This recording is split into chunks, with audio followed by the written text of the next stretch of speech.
Bora falar de um dos maiores mistérios do Brasil, uma história que já faz 30 anos e que até hoje, olha, divide muita opinião. O caso do ET de Varginha. Será que foi um delírio coletivo? Uma baita fraude? Ou foi um contato real com seres de outro planeta? Vamos dar uma olhada nos fatos e em novas revelações que prometem botar fogo nesse debate de novo. Pois é, essa é a grande questão. Como é que um evento, um único evento, seja ele real ou não, consegue mudar a identidade de um lugar e entrar para a história desse jeito? E foi exatamente isso. Uma cidadezinha tranquila no sul de Minas Gerais, de repente, pá, virou o centro das atenções do mundo inteiro. Uma história que começou de um jeito super simples, mas que cresceu e virou um fenômeno. E o motivo da gente estar falando disso agora é esse número aqui, 30 anos. 3 décadas de um mistério que simplesmente não morre e que, olha, ganhou um capítulo novo e bem surpreendente faz pouco tempo, com coisas que podem mudar tudo o que a gente achava que sabia. Então, para a gente entender de verdade o tamanho do impacto disso tudo, a gente precisa voltar lá atrás, para o comecinho de tudo, para o dia, o lugar e, claro, as pessoas que deram o pontapé inicial nessa saga. Imagina a cena. Varginha, um bairro perto do centro.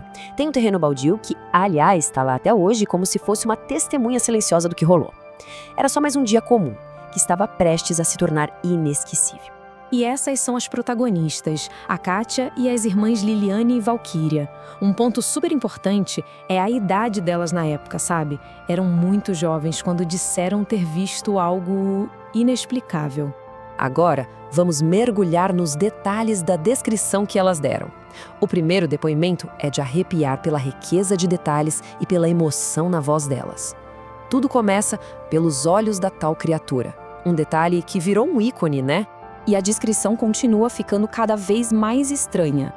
Não eram chifres pontudos, sabe? Eram protuberâncias, calombos na cabeça.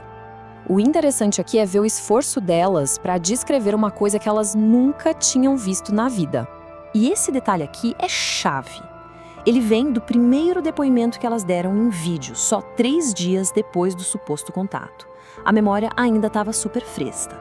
A consistência do que elas contam e a emoção genuína que elas mostram dão muita força para essa história. Bom, a partir desse encontro, a história simplesmente explode. E o Brasil inteiro reage de jeitos completamente opostos. E aqui a gente vê bem essa divisão.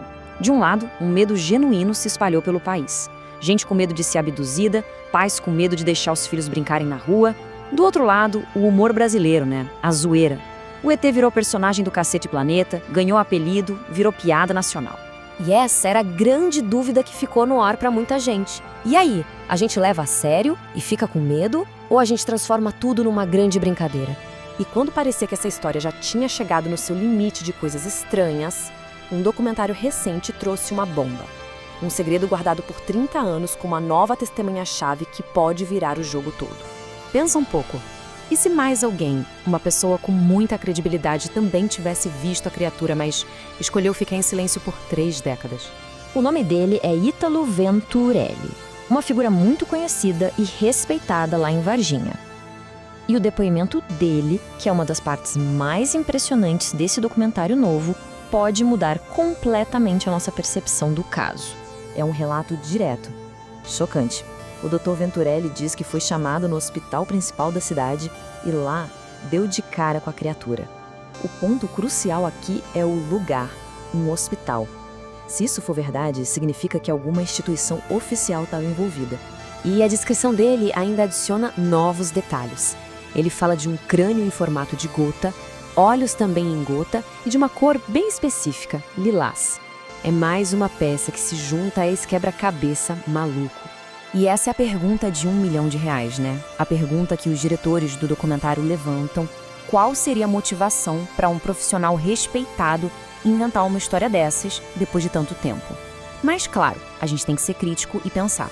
A memória, depois de 30 anos, pode pregar peças. Mas olha, independentemente do que aconteceu de verdade naquele dia, uma coisa é inegável. O legado dessa história e o poder que ela teve de transformar a vida das pessoas e uma cidade inteira. Claro que, ao longo desses anos todos, apareceram várias tentativas de explicações mais com o pé no chão, né? Tentando encaixar o que elas viram em algo que a gente conhece.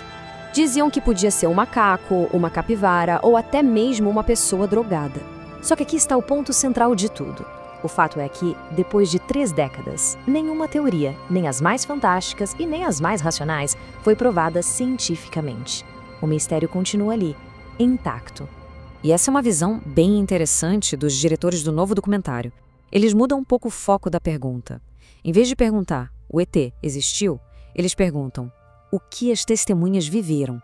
E a conclusão deles é que não importa o que elas viram, elas são sinceras, elas acreditam naquilo. E isso nos leva à conclusão mais real de todo esse caso.